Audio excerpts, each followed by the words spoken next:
प्रदेश का सबसे बड़ा चुनाव। यूपी में किसकी बनेगी सरकार? कौन से होंगे मुद्दे? किसके सर सजेगा जीत का ताज? ये तो अपने मतलब वाला दिखाएंगे, आप सारा दिखाते रहेंगे तो इसलिए आपका जरूरी है? चलो शुरू करें भाई। आप ऐसे खड़े रहेंगे तो कैसे चलेगा? पीछे वाले गौरव भाई थोड़ा सा पीछे हल्ला तो नहीं मचेगा? कुछ नहीं मच रहा। चलो ठीक, चलिए। तो बहुत बहुत धन्यवाद मीडिया के सभी साथियों का कि वो यहाँ आए और उनके जरिए पूरे देश में रहने वाले जो लाखों कार्यकर्ता भीम आर्मी आजाद समाज पार्टी के, उनके नाम एक संदेश जो है और भविष्य में आजाद समाज पार्टी भीम आर्मी क्या करने वाली उत्तर प्रदेश में, इसके विषय पे भी आज हम यहाँ उपस्थित हैं। उस कड़ी को शुरू करने से पहले जो पिछली कई सारी चीजें आपके सामने आई, मैं चंद्रशेखर आजाद एक युवा हूं और मैंने सिर्फ जीवन में लड़ना सीखा, परेशानियों से, समस्याओं से, जहां जुल्म जाति अत्याचार हुआ उनसे लड़ना सीखा। कभी मैंने व्यक्तिगत सुख, राजनीतिक सुख की परवाह नहीं की। जब मैं पिछली बार मीडिया के जैसे साथियों से बात कर रहा था तो मैं भावुक भी हो गया। भावुक इसलिए हुआ क्योंकि पिछले 5 साल में मैंने बहुत कुछ खोया है और जब कोई कुछ खोता है तो उसको दर्द, उसको एहसास होता है। इस 5 साल में चाहे वो हाथरस का मामला हो, कौन अपनी बहनों को जिंदा जलते देखता है, वो भी कचरे की तरह, चाहे वो प्रयागराज का मामला हो, चाहे वो उन्नाव का मामला हो, चाहे वो आगरा के भाई अरुण वाल्मीकि का मामला हो कि पुलिस जो है पीट पीट के किसी को मार देती है। 30 दिन की जच्चा होने के बाद उस बहन को के कुंडल तक जो है नोच लेती है, उसको पीटती है। चाहे सब्बीरपुर का मामला हो, झुका तो मैं सरकार से तब भी नहीं जब मैं 16 महीने जेल में रहा, जब मैंने रासुका झेली। इसी महीने CNPR का आंदोलन हुआ था पिछले कुछ दिनों पहले और 16 तारीख की रात को मैं छूटा था। तो डरा तो मैं इस केंद्र की सरकार से भी नहीं, मेरा डर सिर्फ ये था कि अगर विपक्ष के बिखराव की वजह से भारतीय जनता पार्टी सत्ता में दोबारा लौटती है तो इसका खामियाजा मुझे नहीं, मेरे जैसे लाखों निर्दोष लोगों को भुगतना पड़ेगा। ये मेरा दर्द था। लेकिन मैं समझता हूं कि इस पिछले 2 महीने के समय में चंद्रशेखर आजाद अपना एटीट्यूड ही खो बैठा है।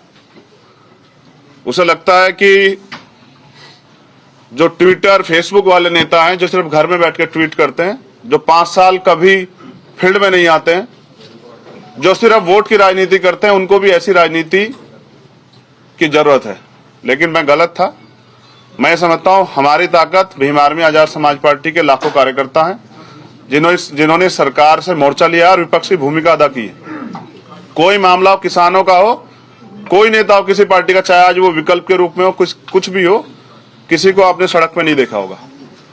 चाहे वो लखीमपुर खीरी का मामला हो, 7 घंटे मोटरसाइकिल चला के मैं गया अकेला, जान की परवाह न करते हुए।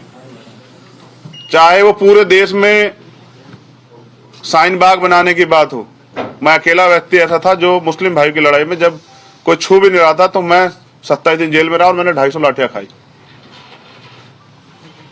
ये सारी चीजें संघर्ष की हैं, लेकिन कभी मैंने स्वाभिमान से समझौता नहीं किया और मैं आज भी समझौता नहीं करूंगा।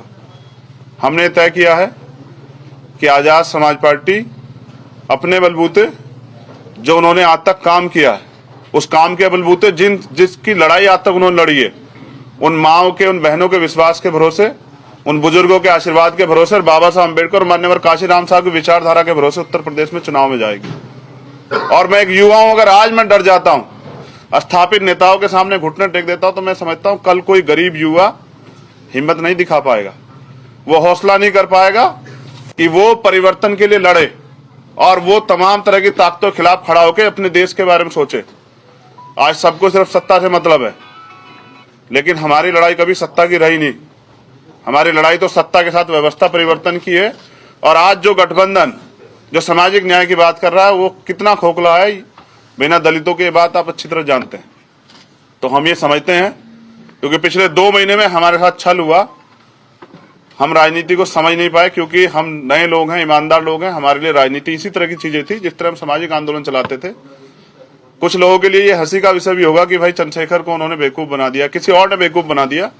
मैं समझता हूं मेरे जैसे लाखों चंद्रशेखर इस देश में तमाम तरह की गुलामी, बेबसी के शिकार, और वो परिवर्तन करना चाहते हैं, बस उनको अवसर की तलाश। तो आज मैं आप सबके माध्यम से उत्तर प्रदेश की महान जनता से और बहुजन समाज की माताओं, बहनों, बुजुर्गों और नौजवान साथियों से कहता हूं कि हम युवा हैं, बदलाव कर सकते हैं, लेकिन स्वाभिमान सम्मान समझौता नहीं करेंगे। एक लिस्ट जो है, क्योंकि इस तमाम तरह के छल में तैयारी करने का कम मौका मिला, मैं एक लिस्ट जो है जिनको प्रत्याशियों को हम लड़ाएंगे उनकी लिस्ट आपके सामने जारी कर रहा हूं। उसके बाद चरणबद्ध जो है हम अपने कार्यकर्ताओं को साथियों के साथ लेके लिस्टेड बना के जो है अपने चुनाव में उतरेंगे। और मैं वादा कर रहा हूं आप लोगों से, ये वादा मेरा पूरे बहुजन समाज से है कि हम अपनी मेहनत से विकल्प बनेंगे और हम किसी के सहारे नहीं रहेंगे। हम सहारे रहेंगे अपनी मेहनत के, और ना ही हम किसी स्थापित दल, परिवारवाद की राजनीति वालों के आगे झुकेंगे। ना हमने कभी झुकना सीखा, ना हम झुकेंगे। और मैंने इस बार भी मंत्री पद और विधानसभा विधायक के पद को ठोकर मारी है, क्योंकि मेरे लिए दलितों का स्वाभिमान सम्मान, जिन्होंने मुझे इतना बड़ा बनाया, उनकी उसकी रक्षा करना बहुत जरूरी है। अब जो आगे होगा, जैसे आप महाकाव्य में जानते हैं ना कि जब युद्ध होता है तो भाई भी भाई के सामने खड़ा हो जाता है। भाईचारा अपनी जगह है और राजनीतिक हिस्सेदारी अपनी जगह है। मैंने अपने नेता मान्यवर साहब श्री काशीराम से सीखा है कि किसी का वजूद बनाने के चक्कर में अपना वजूद खत्म नहीं करना चाहिए। तो हम मजबूती से लड़ेंगे। मैं सीटों की जानकारी आपको दे देता हूं।